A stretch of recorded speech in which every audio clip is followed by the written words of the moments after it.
ESL Mobile Open is brought to you by DHL and Pay Safeguard.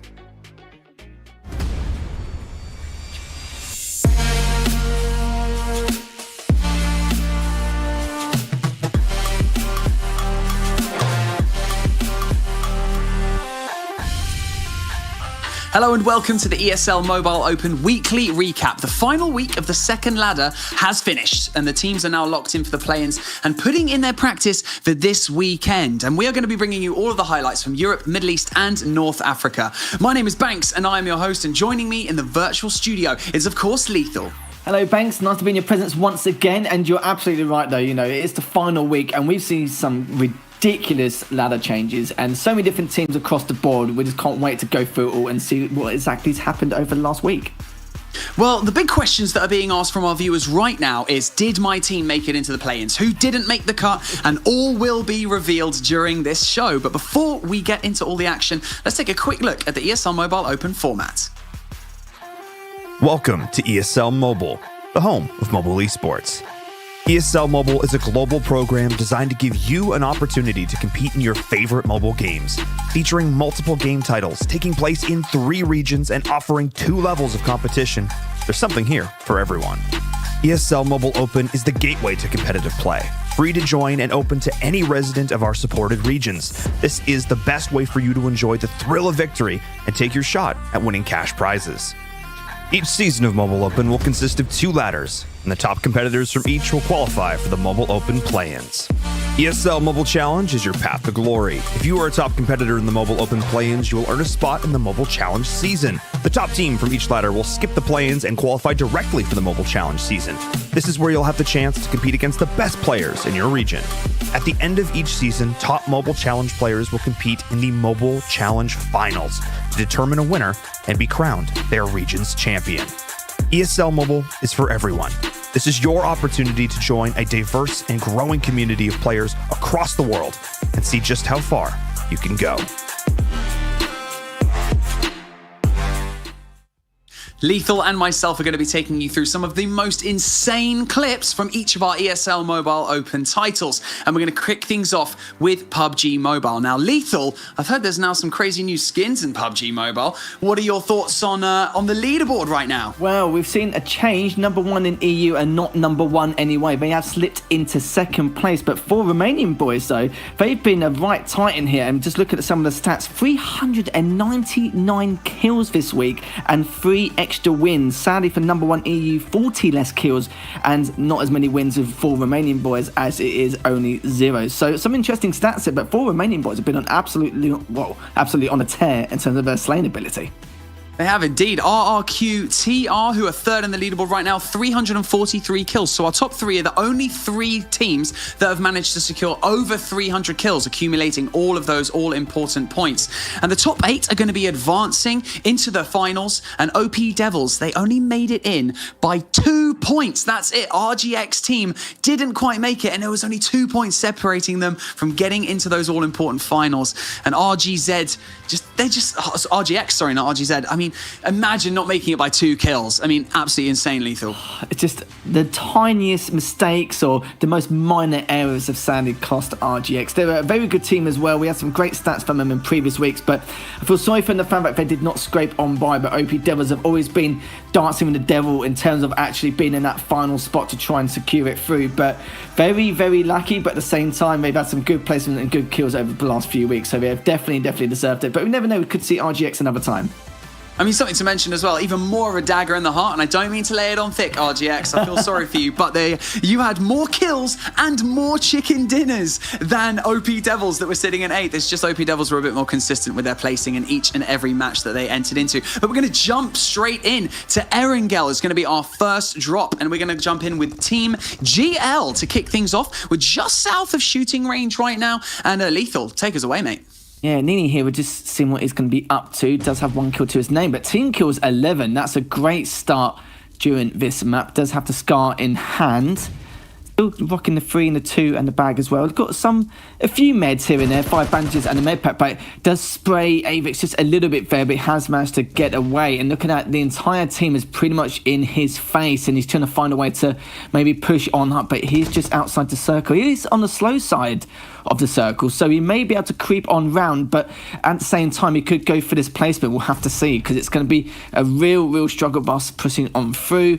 Still needs to try and recover in if he needs to, but looks like trying to prioritize, actually trying to push on up. But look at this, so Drogo actually pushes all the way up and see if he can find him, and he has witnessed he is very so weak from that molly as well, and look at that, it does get taken down, and now has to push on all the way back to try and get that height advantage as the spray looks to continue. Didn't get much done there, but still though is managing to stay alive.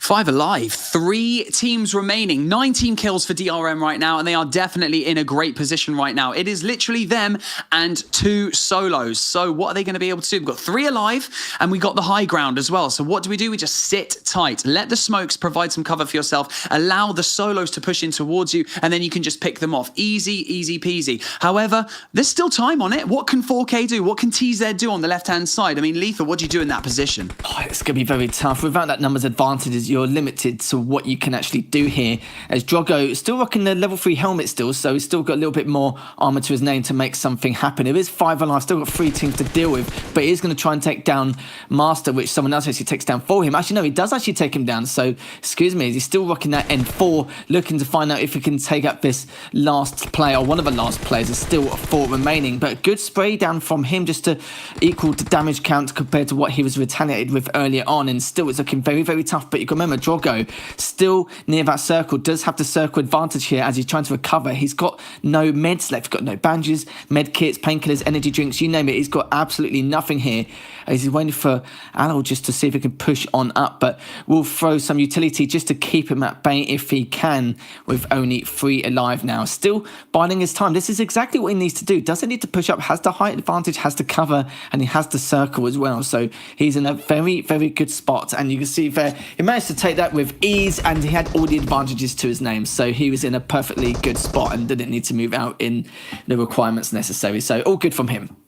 I mean, 4K Alawi at the end. I mean, yeah, difficult position, but I just imagined him right there. You know that meme of Homer Simpson when he backs into the hedge? I literally felt like that's what he did with the blue. Yeah. He just backed into the blue and was like, take me. But we are now into Erangel right now with Unk G. We are Team 9 right now, okay? 14 kills to their name. This could be a huge advantage for them in terms of accumulating as many points as possible and rising that ladder. 4 alive, 3 teams, and one of them is knocked right now. So we're just here right now with KD Wad 9. Okay, that's some name. It's all great. He's chilling on the floor right now, and not a huge amount to be done. I think they've got circle. It looks like he's just on the edge. He can just crawl in. Doesn't really have the positional advantage to be able to push forward and res his teammate, because he's got someone on the right of him and Psycho, as you can see in the distance behind the tree. So they've basically got eyes on if he moves. So he's just going to sit there and wait it out, and his teammate bleeds out. It's a difficult position to be in, isn't it, Lethal? It certainly is, yeah. When the vehicle gets destroyed, you're just taking that risk, hoping that no one will shoot it because it'll give away their position. 3 alive, 3 teams, 1v1v1, you name it, it's going to be a difficult struggle. Oh, he actually managed to stand up and get the spray down. That was fantastic. And still, it's going to be a 1v1. Team kills 15, nearly a quarter of the entire map cycle. And now you can see just biding his time again. He's got all the meds in the world. He's got level 3 armor and helmet as well. He just needs to wait and be cautious and wait for him to make the first mistake here.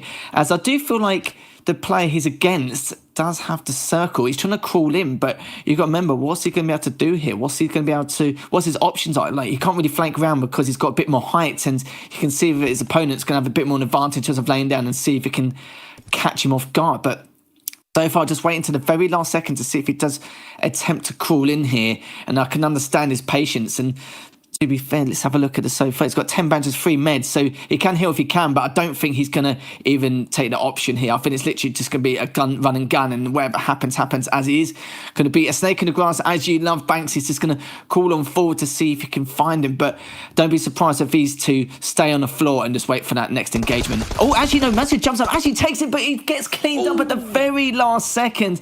That was such a shame. It's just a matter of who's going to stand up first. He took the risk, he didn't find him, and his opponent managed to clean him up beautifully there, as we will be switching now to Miramar.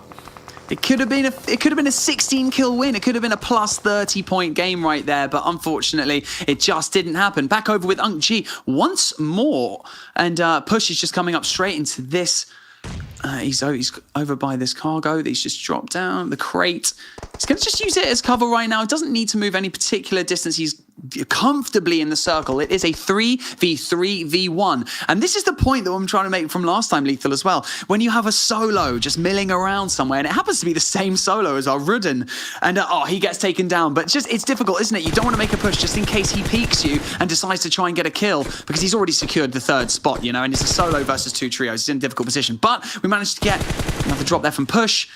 And right now we are in a 3v2. However, can he get the res off on his teammate, Lethal? Oh, what a fantastic spray down earlier on with that M4. Will he be able to get it? You're right. That's going to be another talking point here. It's going to be very, very difficult considering the position he is in. He can maybe take the risk, but then again, he has to leave the circle. So I think he needs to take this fight. He needs to go for the circle advantage. It's too much of a risk. He could definitely win his 1v2, and he does have an AWM as well. So if it was, you know, if he had a few more smokes, a bit more cover, he could go for it. But no, there's absolutely no point, as his opponents are now baiting his teammate out to see if he does try and go for the read. But not going to happen. It is going to be a straight up 1v2. Can Push do it? This is going to be the question we'll be asking now, but that's a good shot there. He is down, but now Late is going to see if he can try and push up to recover. Actually, doesn't do too much here, but tries to keep him at bay, just showing a bit more map presence as he is trying to re-heal as much as he can. Does have a med pack, does have some bandages, does have a level 3 helmet and armor, so he's okay in terms of maybe taking this 1v2, but you never know, as the play area will be restricted, and I feel like if he does go to this next crate, he should still be in position. Good spray down there from him, which means Late does need to try and pick him up if he can. He's behind that hill, so he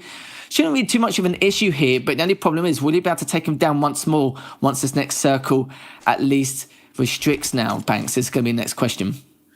Well, I'm absolutely loving that he decided to go for the sniper, but obviously opted for the spray down afterwards. And look, this position is getting really difficult. Just south of Hacienda de Patron, we are actually in a difficult position right here, Push, because on the left side, you can see that Late is trying to get a better angle, and he hasn't really clocked it. So is Push going to be able to foresee that they're going to try and split and try and get 2 angles on him? And he goes down. That is what we expected, to be honest. He did really well up to that point as well. You know, coming up second, no hard feelings right there. He had a 2v1, and it's a really difficult position he's in. But we are in Miramar once more at the top of the mountain. We have 3 teams and 10 alive, 3 kills for the team. Not hugely great, but what an advantageous position at this point for NG, Lethal. Yeah, do you know what? This is pretty much his playground. He should be able to take advantage of this as much as possible. We haven't got many team kills, so this is a way to kind of use that slaying power, that height advantage, especially with the M4. And his spray is very, very good. But he's got to be so cautious, though. His 2 teammates are down below. He cannot peek. He can peek, but the only way he can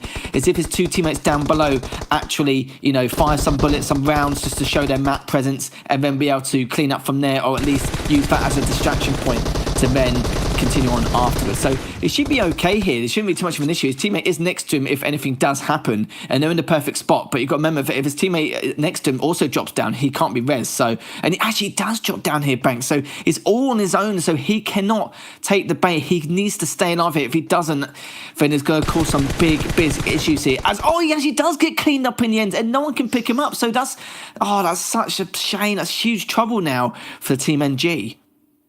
Yeah, Hyper had the positional advantage. He had overlook for his teammates with such amazing potential for awesome call-outs as well, to let him know exactly where all of the teammates are. And now they're just going to get flanked. They're going to get pushed. There's only 2 alive left for NG, and this has just gone absolutely sideways. And they have been rushed and absolutely cleaned up. There's going to be 1 left. It's going to be a 1v3 situation at the tail end of this Miramar map. And this is so unfortunate. NG had such an incredible position right now. And I'm pretty sure it's actually N6, isn't it? I've been saying this all wrong. My fault. N6, easy. No, do not worry about that. We've got a 1v3. Can he pull it out of the bag? Can he do something absolutely glorious to try and close out this map for his teammates? At least get maybe 1 or 2 knocks, maybe even get a kill to get that extra point. Here we go. They're going to be the push. Here we go. We've got Sally versus Yeezy. Yeezy manages to drop him on the left. Gets back down, hops back up. As he moves, he gets another drop. Can he get the 3rd one? 1v1 for the very end. Is he gonna med up?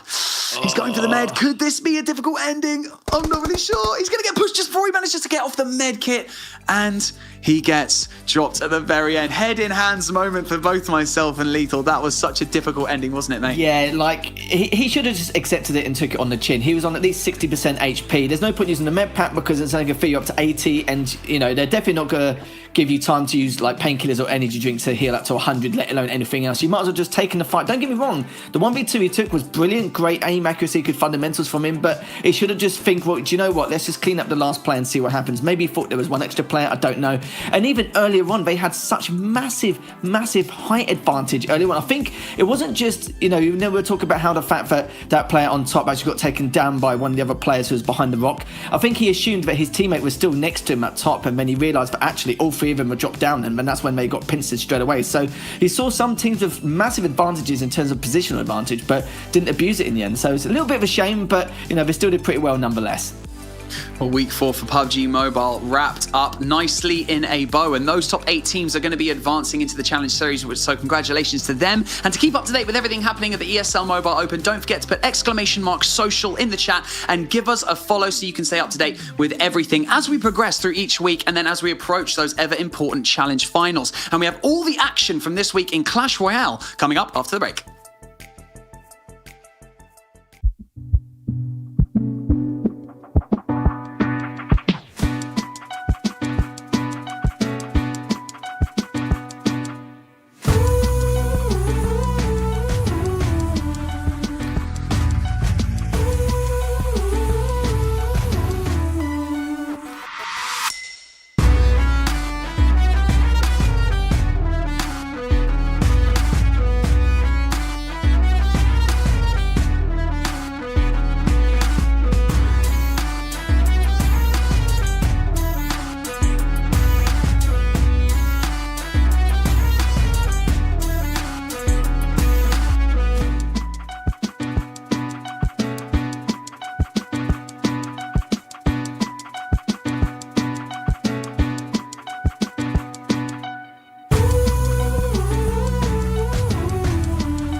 ESL Mobile Open is brought to you by DHL and Pay Safeguard.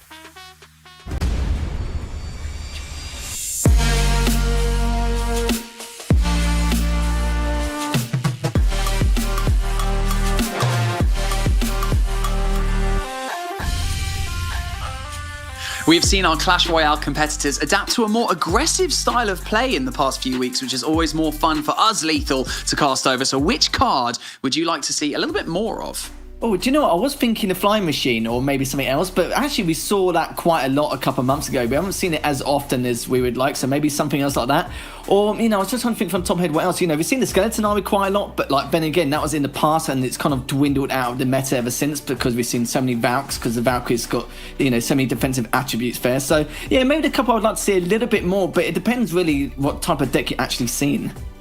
I mean, the air attacks are always really fun to watch as well, aren't they? Because they're slightly more aggressive, aren't they? So, like, seeing the Lava Hound being used and the Baby Dragon as well, always great cards to use. So, welcome to the top of the mountain, Chief Keef, a record of 45 and 16, winning 8 out of his last 10 wars. He has absolutely stormed his way to the top of the leaderboard. And, surprise, surprise, someone that we thought we'd completely ruled out, Game Freak, manages to jump up to second as well, Ethel. Couldn't believe it, 36 and 16. I remember you were talking about him a lot at the start of this ladder, kind of dwindled downwards a little bit, you know, between the 9th to 16th kind of area. He was lurking in the shadows, and then all of a sudden he came back in second place. So great stuff from him to, you know, get so many collective wins on the board. And now, you know, you can see Shadow, he's been around second or third for the entire duration of this ladder, so good high level consistency from him. And Derply has dropped only a bit now, like he was in that top 3 area, but he's probably lost a fair few games over the course of the last few days.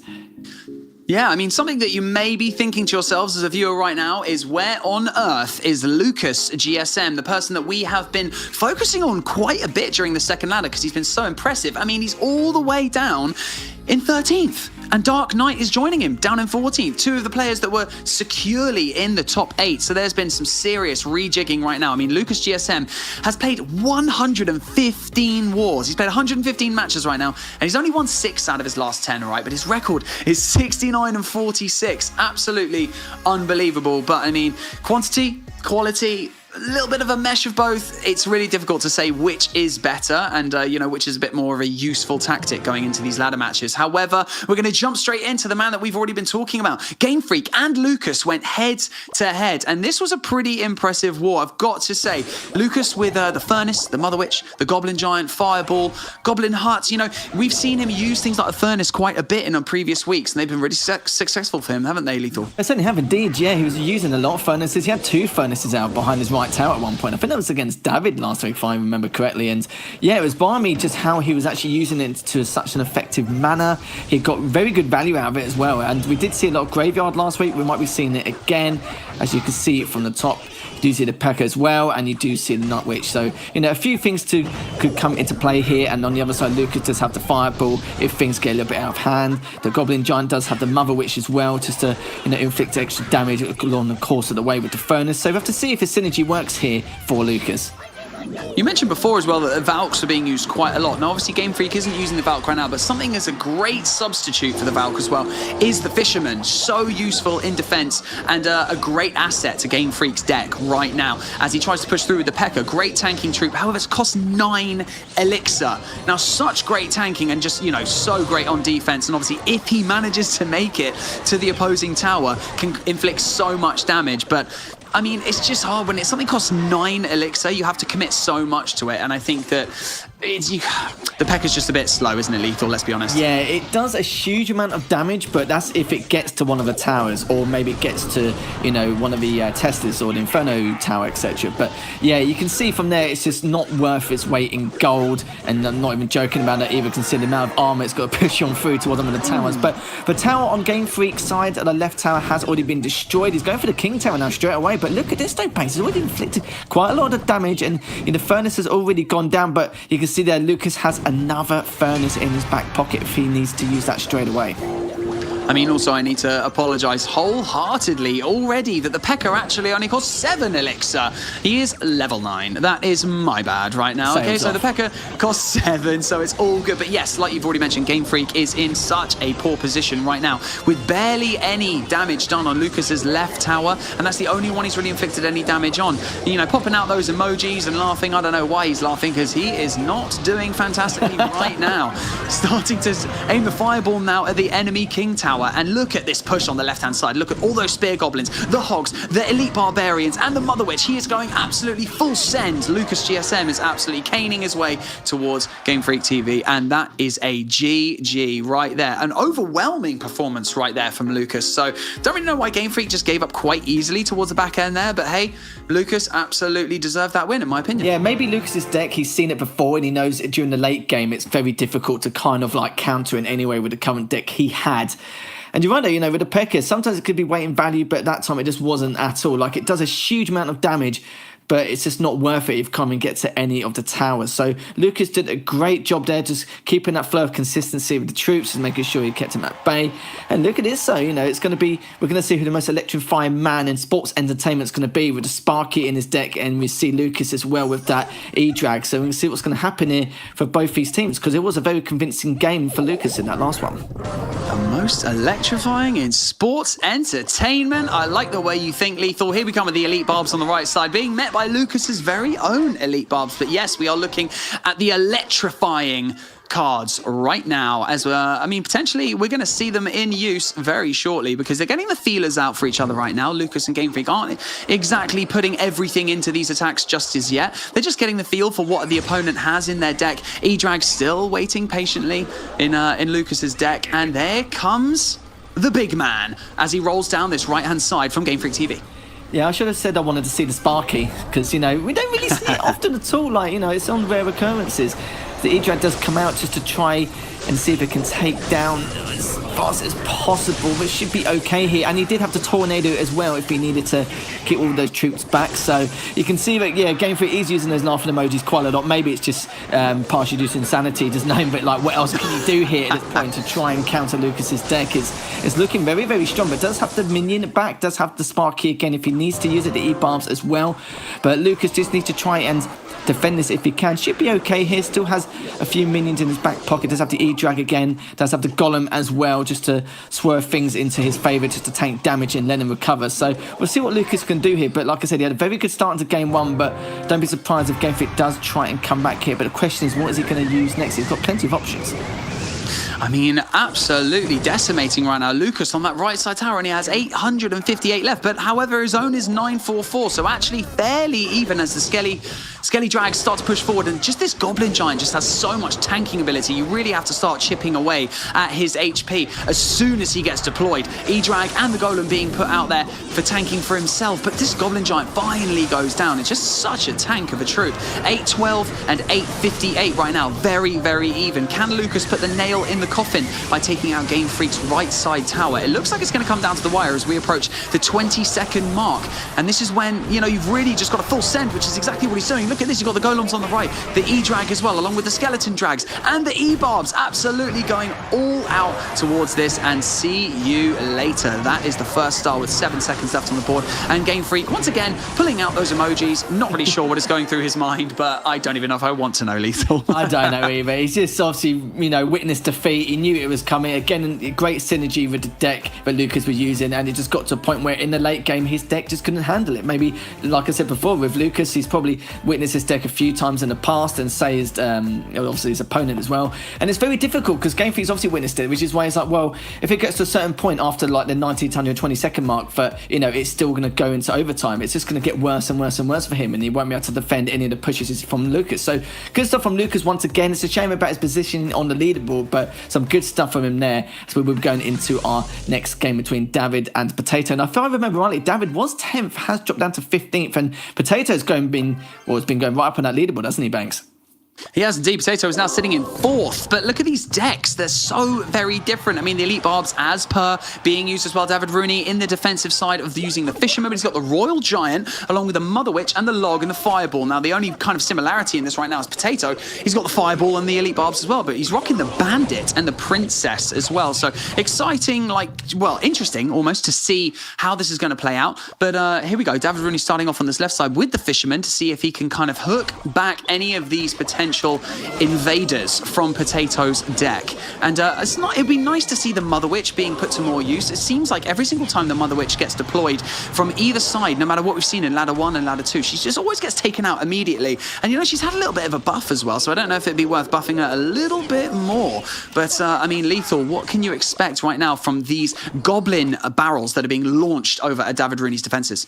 Well, the Goblin Barrels, he should be okay to deal with it, though. As long as he's got like a Fireball, a Log, or something like just to back him up, he should be okay. Sadly, but you know, he's have to keep it in his back pocket the whole time, but at least he can deal with it if necessary. And just going through some of the other cards as well. You can see it does have the wall breaker, the fireball, and the lock as well. So he's got a lot of stuff in his back pocket as well. So Potato just very heavily defended in terms of what he wants to do. But that Royal Giant could definitely make a big play here. Could take a lot of damage for anything which is going to appear on Potato's side.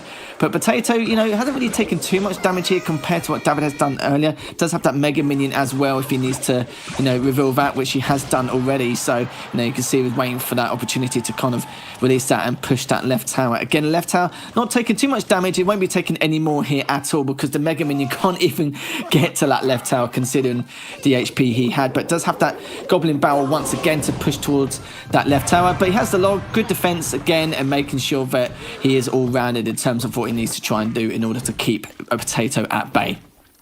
Yeah, I think that we need to keep an eye on this Goblin Barrel situation because it's almost a little bit like a miner. You know, in the miner, you're almost guaranteed some DPS. You're guaranteed to chip away at least at one of the towers every time you use it. And as we get into the later game, you see Potato start strategically using the Goblin Barrel a little bit better.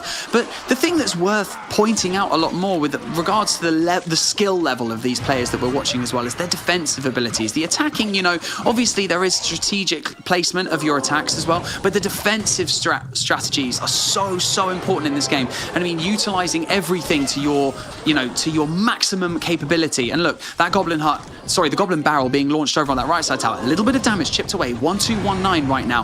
Potato is definitely in a commanding lead right now, but obviously we've got the difficulty right now of the Goblin Giant and the Mega Minion making their way to that left side tower, dealt with straight away.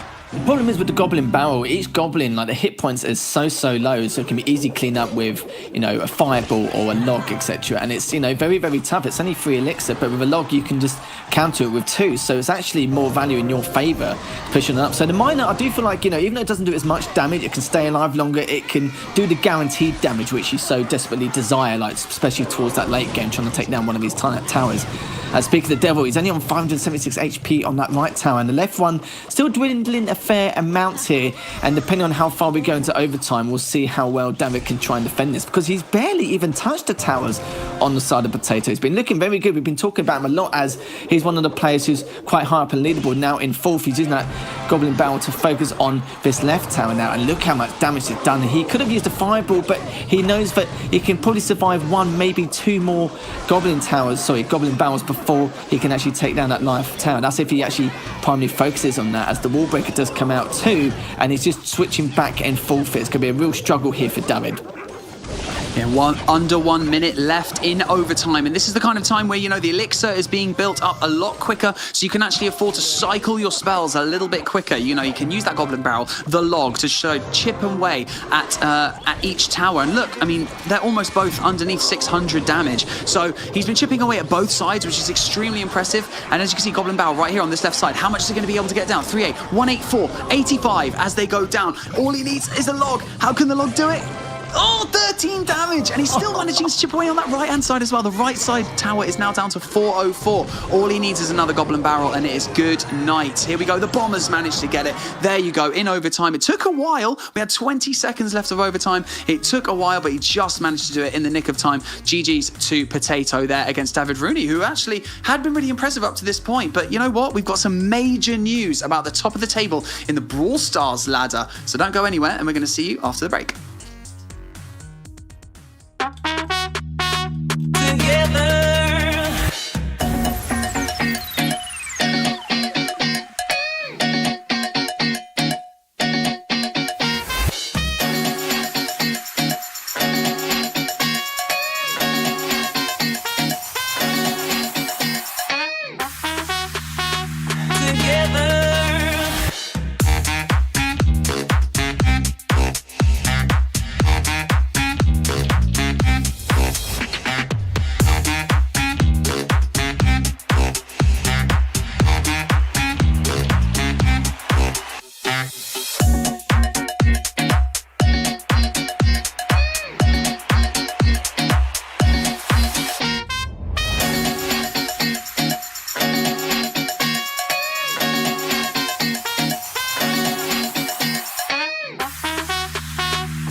ESL Mobile Open is brought to you by DHL and Pay Safeguard.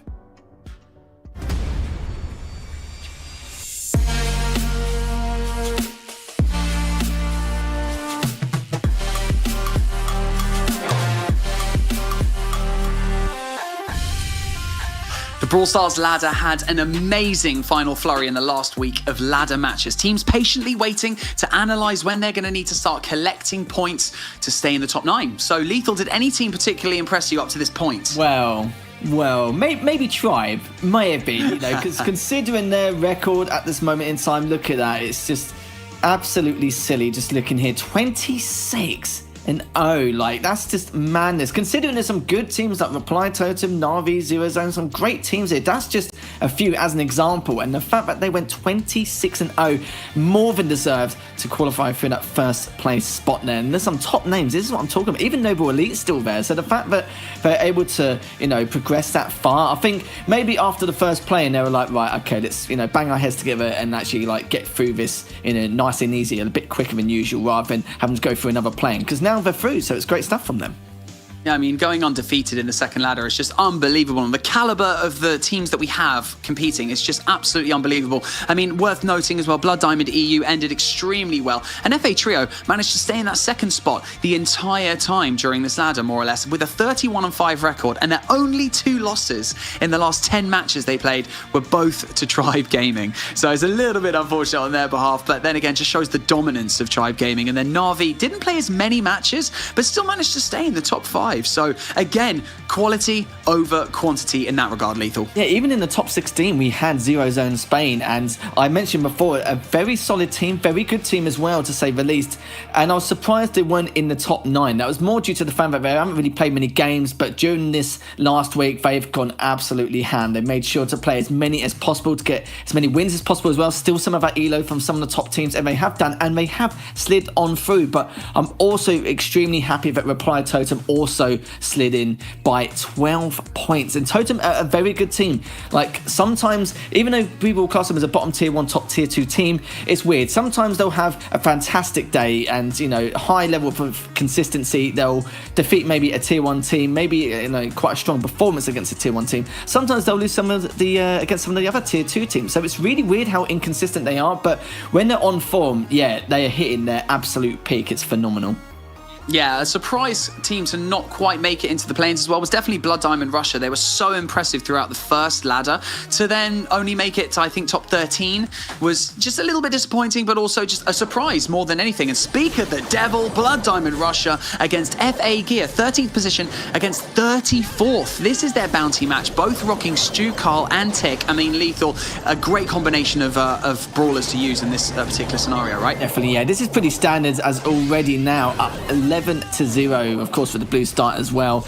And you can see Gear just struggling a little bit here. Kagamu, Lao Yu and Cube just doing so much work here. Kagamu did get, I don't know what to say, but probably overextended just a little bit too far. Just got a little bit jolly there as he pushed on up. Cube is pulling back 308 HP, using that super to increase movement speed and to pull on all the way back. But you can see there, Sakalis just looking to see if he can push up on that right lane, but doesn't get too much done as Bogdan still push up in the middle as well with that Tick. And this is the thing with the Tick, it makes both teams so passive, and it's just a matter of who can push each other back the most and then trap into a corner and then inflict a load of DPS from then onwards. But sometimes it's not like that. It depends on the composition, especially with the Ruffs as well, as you can see there on the side of Gear, where you've got a lot of defense to work with if you do get into a little bit of trouble. But so far, 16-6. This is a mammoth display from Blood Diamond Russia. Yeah, we've actually got a Colonel Ruffs and a Surge on the opposing team. Sorry, I said it was both teams of the same brawler comp. That is definitely not the case. However, we can see the Blood Diamond Russia are so aggressive in their style of play as well. They get right in your face and they don't allow you to push through. Again, look how high up they're pushed on this bounty map. It's absolutely unbelievable. Collecting all those stars, 20-6, an absolutely dominating performance. And FA Gear sitting in 34th. I mean, their record, they had a minimal amount of matches, didn't they? But Blood Diamond Russia showing again why they deserve deserved to be in that top 9, and they just didn't quite make it, Lethal. Yeah, I feel like now that Gear kind of got defeated, not just by comps, because the comps are very similar, but just overall, I would probably say it's the compositions where, you know, if they're quite similar and you're getting done in like fundamentally and mechanically as well, you need to have a counter comp. That's the only problem which they had. But if you use the same comp again and again, then yeah, you're literally going to no man's land. You're going to get taken down eventually in the series. But we're going to see Tribe Gaming versus Esports Empire. I've not really heard too much about Esports Empire, but Tribe Gaming, you know, especially in the Brawl Stars competitive scene, if you've not heard of them, you must be living under the rock at this stage, with Tom, Ben and Casey just making sure they're going to continue doing work with their 26 win streak. So you see their line out on that right lane, Kevin holding the middle and Berry on the left with Carl. So Carl's been used quite a lot. It's been in a lot of compositions ever since that increased projectile speed last week. So definitely made a lot of changes. Spain with a beautiful goal there to get that early lead, and we can see if Tribe continue to trend. I mean, beautiful positioning right there. And I mean, I'll give you one guess as to who wins this one, considering we know Tribe's. I wonder. We know Tribe's overall standings being undefeated. However, Empire putting in a great spec. I mean, also a great composition, I have to say, from Empire. You know, you got Surge, who's great to use for the teleport for Brawl as well. B, that's awesome to use for the honey trap in defense. And I mean, you know, the composition is just really strong in this sense. It's just that Tribe are so experienced and so, you know, they're just so OP in this game. You know, alone right now, they're just really good at, you know, the great, I was going to say contribution. No, they've got great chemistry. That's the word I'm looking for, Lethal. But yeah, using Carl on that left-hand side to push up from EMP, just so that they don't get in a too advantageous position from Tribe. However, did he push up too far? Did he use his super, like, unwillingly? Did he really need to use a super there, Lethal? Oh, it's debatable, I'm not going to lie, because then he got taken down as Casey as it gets to get taken down by Kevin. Spen is still on the back foot, though, here, Banks, so he could be okay as Tom managed to stay alive against Berry. Berry's just trying to look for an option, a way to at least try and take him down. Tom does flank round a little bit too late as he doesn't get a chance to heal. Casey takes down Berry. Spen still on the back front here. Casey still, though, surviving and doing a good job just supporting Spen, making sure that they can't get any closer towards their goal line, and that's going to be a 1-0 victory for Tribe Gaming against Esports Empire. Good challenge from Esports Empire, but not enough to really change anything. Again, you know, mechanically and fundamentally, they were like outplayed quite heavily, and you saw the bait and switching from Tribe Gaming, which is so good, top level, and you know, not surprising why they're top of the leaderboard at the moment. I mean, once again, we see the more aggressive style of play coming out on top, you know, but we're going to jump straight into Galaxy Jupiter versus Enterprise. Galaxy Jupiter currently sitting at 6th. Enterprise ended up sitting in 14th, but we got Galaxy Jupiter scoring straight away off the rip. I think that was that Enterprise? That was indeed Enterprise scoring right there off the rip. I was talking over that right there, Lee. What an incredible first goal. Absolutely getting up in their face from the get-go. So can Galaxy Jupiter come back with a goal of their own? Well, it looks like they will be able to. Looks like they can. They have tied things up. Yeah, speak of the devil, Banks. It's all good. 1-1 now, and we're going to find out what they can do here. As you know, we don't really see Colt too often on Brawl Ball, especially on this map as well, but it's working out a treat for him. He's been slaying so well here, just taking down so many of his opponents, and he's been on cleanup duty here. Again, takes down Evan the Rose as well. So important for tanking that damage and pushing on up. But what are the other two players going to do? What's Lima going to do on this right side with the M's? Is he about to keep OPE back? I'm not really too sure here, as they are riding the one-way ticket to the struggle bus, and we'll be able to keep back here. As you can see now, OP is still trying to stand his ground, but it's only on 574 HP, but does use that turret to keep the rest of the players on Enterprise Esport at bay, and that's going to be another... Oh, so I'd say another kill there. 2 now for the Colt player. 3 now. That's an entire team wipe. Surely that's just going to be it. But 30 seconds left. It couldn't really do it in time. The ball was kicked into the corner, which means in terms of the death cycle, they should be right to respawn and then get in the middle of the goal line. But I think they know they're in some deep trouble here, Banks. Yeah, I mean, would Galaxy Jupiter have benefited from actually pushing up and getting a bit more aggressive there to try and collect the ball from the corner there? Or would they have just put themselves in a really difficult position because of the, you know, like you've mentioned, the recycle of the respawns just there? But, you know, Galaxy Jupiter still holding it in that left corner. And yeah, okay, that was to be expected. You've got Enterprise securing the ball right now. And what can they do once all of these obstacles now drop after 3, 2, 1, and they are gone, Lethal?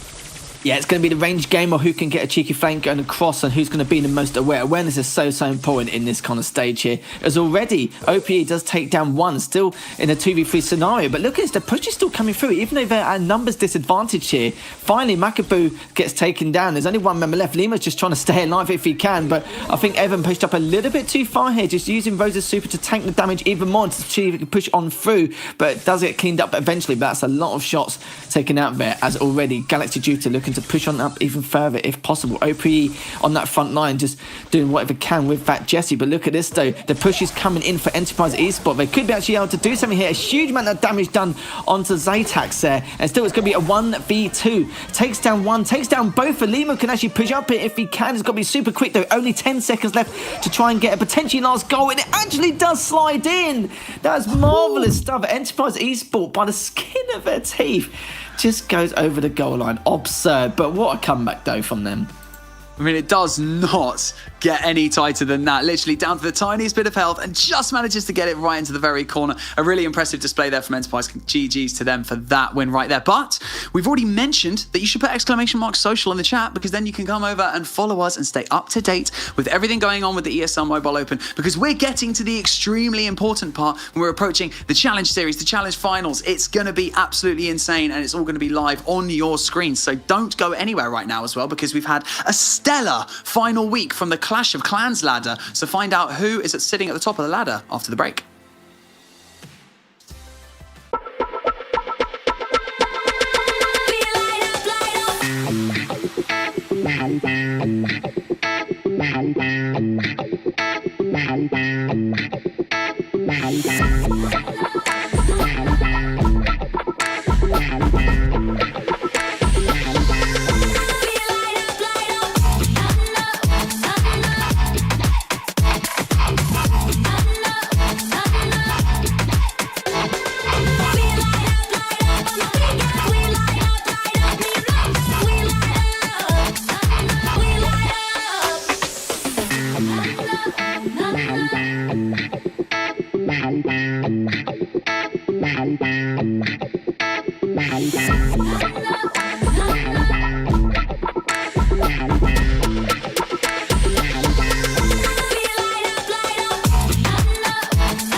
ESL Mobile Open is brought to you by DHL and Pay Safeguard.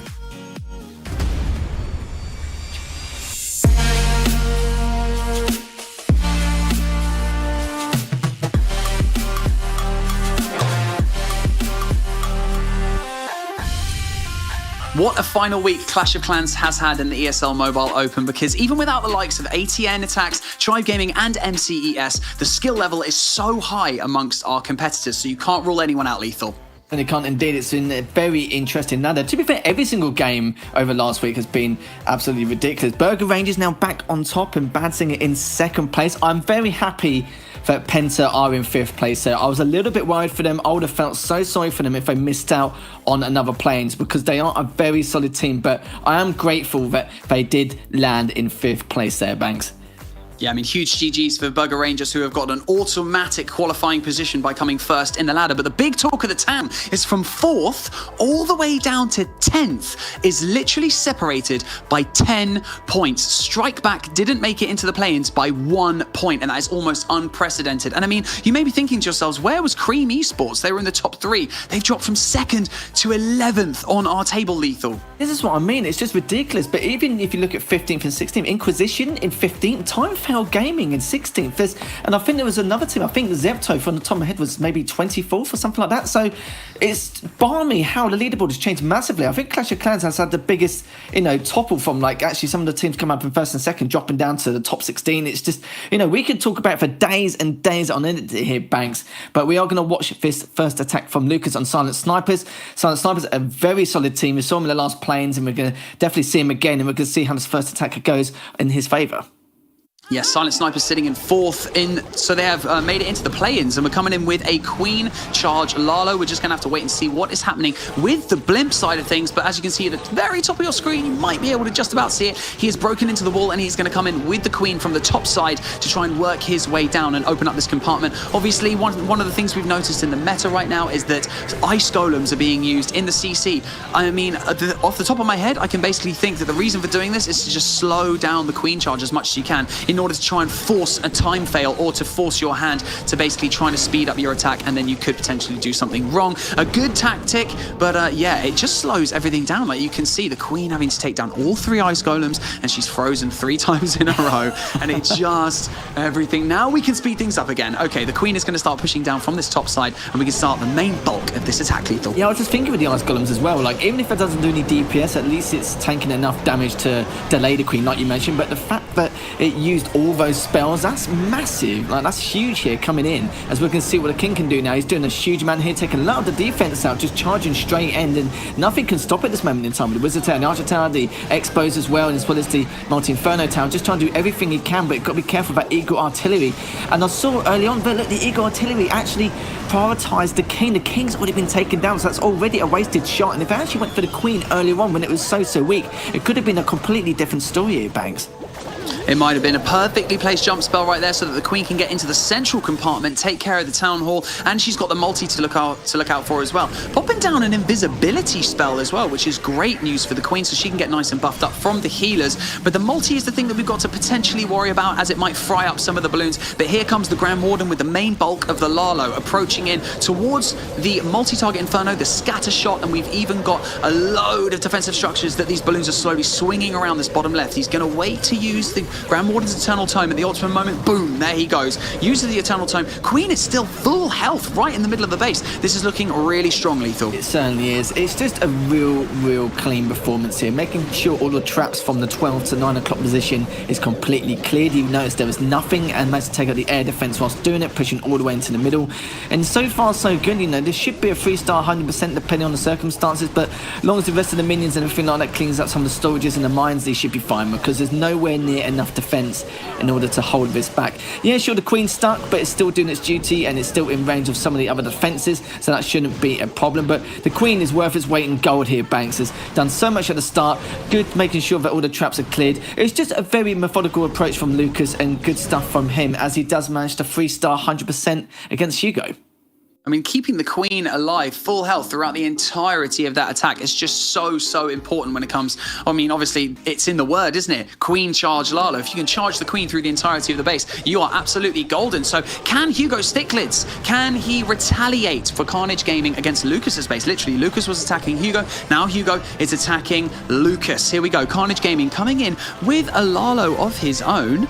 However, what again is going to be inside the Stone Slammer? Is he going to need to pop the Stone Slammer? How OP can this attack be? Hugo is an absolutely incredible player, and he's been in the game for a really long time. Dragging out the CC using the Queen. He's got a load of archers coming out of the CC, so we can only assume that potentially we're going to see some headhunters come out of there, which could be bad news for the Queen if he doesn't keep her nice and topped up, Lethal. Yeah, the Queen is still pushing from that 6 o'clock position. Oh, here they come. Taking out some of the defense there. Still haven't found many traps from the south side either, so he's trying to work out exactly where we should actually push on from. So it's going to be debatable how he's going to push on up here with the Expo. Of course, the air defense, if he takes out, that would be absolutely huge for his attack going on fourth. And still, look, using a couple of loons here at the top just to see if he can find out anything from that 10, 11 o'clock position going on through. And you can see he hasn't found anything yet. So a little bit of trouble here. And I think this is going to be some high risk, high reward plays there just to try and use the bulk of his attack going on forward. I mean, the Queen is still an OP charge right now. Got that jump spell perfectly over those two walls as well, so she can get into that central compartment of the base. Hopefully she'll be able to do that. King up top is getting rid of that 9 o'clock, compartment, and then we can wait and see if we can get this Lalo portion to sweep around the base. I mean, the ideal thing is to get the Queen and the King to come in and take out as much of the base as you can in order to make the Lalo just as easy as possible. Particularly, you're going to try and take out as many air defenses as you can. So currently we have 2 remaining. So is he going to be able to get both of those down using the Lalo portion? We're going to have to wait and see as he's going to come in with the Grand Warden as well. Royal Champ from the top side as well, trying to clear it out. But here comes the Grand Warden, the Loons, and the Lava Hound as we progress over towards this air defense. So it's looking pretty strong at the moment. Can't really fault it. I mean, the Queen is still nice and buffed up. She's going to get down the Eagle, which is a vital defensive structure to get down early days. I'm surprised he left it this long. Pop the Queen's ability in order to take down the scatter shot because that deals so much splash damage to balloons. You need to get that down as well. And those are the 2 main difficulties that you want to get down. Stone Slammer's putting in loads of work as well. Is he even going to need to pop it, Lethal?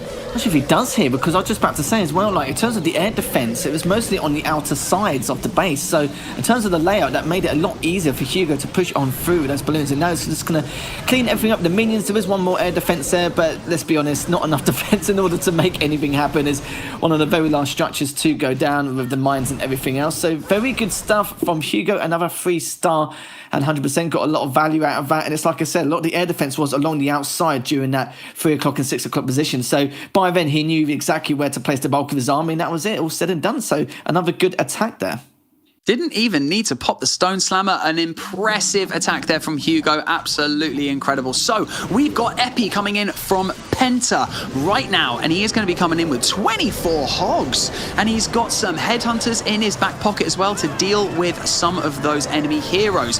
Starting off with a blimp with the Yetis inside. He's going to take out that central compartment as quickly as he possibly can. Maybe even potentially path on over to the Eagle. No, it does not. The Queen is being used here to now take out the enemy Lava Hound, which is just going to be a bit of a nuisance. Isn't really going to take off too much damage of the Queen. It's just going to be annoying. And then drops the poison spell to take care of the pups once it pops, and then we can progress with the remainder of this attack. It just depends on where he's going to distribute the hogs, because as you can see, the defensive structures are split quite far apart. It's not a very condensed base, is it? So as long as those hoggies don't get into contact with a lot of giant bombs, we should be okay, Lethal. Yeah, depending on where he places those hogs, he could guarantee himself 2 stars from the north side, but he hasn't taken anything out, just focusing on this 9 o'clock position, taking out this Inferno Tower with the Queen and just pushing on through here. As you can see, the Yak has appeared on the 9 o'clock position. Used those a couple of archers early in the game as well, just to take some of the structures out, just to give a bit of a clearer path for some of his units, using one of the balloons on that 9 o'clock position again, just to see if there are any traps laying by here. And he hasn't found anything as of yet, but still the defenses in terms of how they've been taken are looking pretty good, trying to take out the cannon as well, as well as the Wizard Tower. Still got the Expo there as well as the Inferno Tower. Both Expos trying to do as much damage as it possibly can against the Queen, but the Queen will be okay for the time being. But how is he going to attack? Where is he going to push those hogs from? That's going to be the next question here, Banks. Yeah, King ability gets popped up at the top. I don't know if he wanted to pop it that early, because I would have figured that he wanted to pop the King ability a little bit later so we can go in and get the Town Hall with it. However, we've got the Queen right bang smack in the center with a rage over her so that these healers can keep her topped up. But the healers go down! That means the Queen is probably going to get taken out pretty soon. Can she get the scatter shot down? She gets the scatter shot down. Okay, that's the main bulk of the worry right there. Down south, you got the hogs being passed through. Are they going to be able to sweep around the base? The last structure is the Town Hall. Has he bitten off more than he can chew? I don't know if the hogs can path all the way around and still get the Town Hall, because that Giga Inferno is just going to fry them, Lethal. It certainly will indeed. Look how much damage they've taken already, and look at how much the defences have left. Still got the turret, they've got the Expo, got the Wizard Tower, the Archer Tower above, as well as the cannon. Still a lot to get through here. It's still possible, but it's going to be so close. Finally had to use a free spell. Completely understandable. It's actually gone around the outside before it pushes on, so it's gone for the defense first as it's going towards the Town Hall. But look at the amount of traps there are. Oh my god, that's just abysmal, as the Town Hall is still up, and I don't think they have enough units to even be able to take it down here, Banks.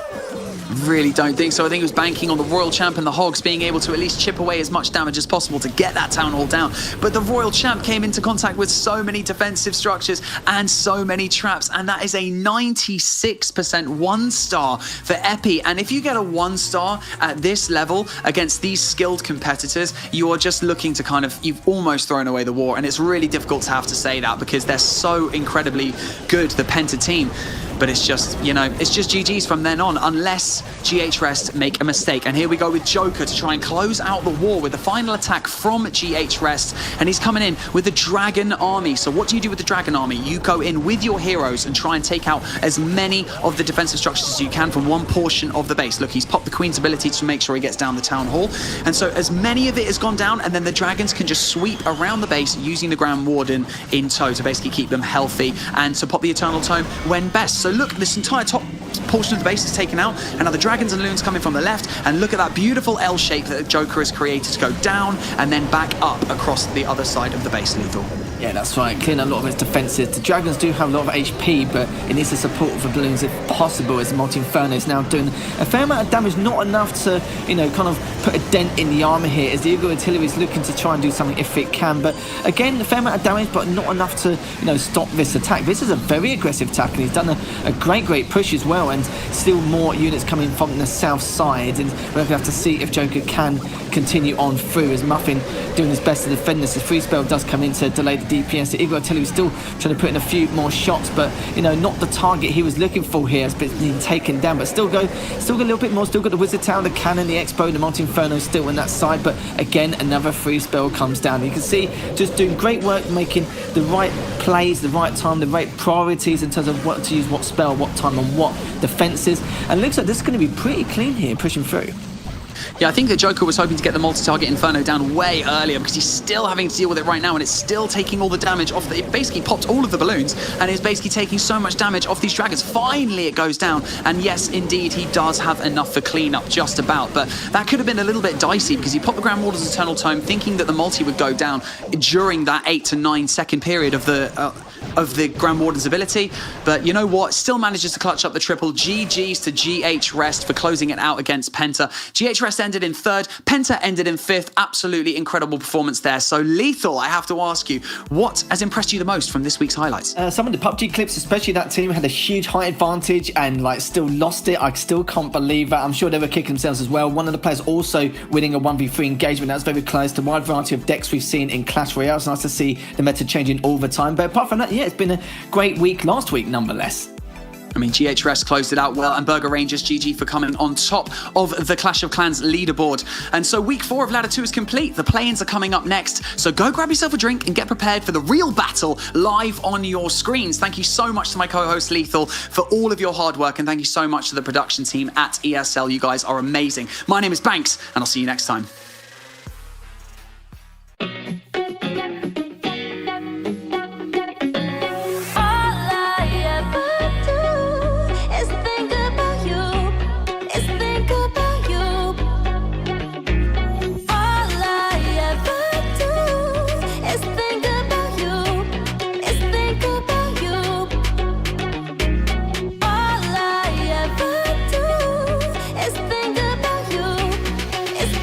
about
ESL Mobile Open is brought to you by DHL and Pay Safeguard.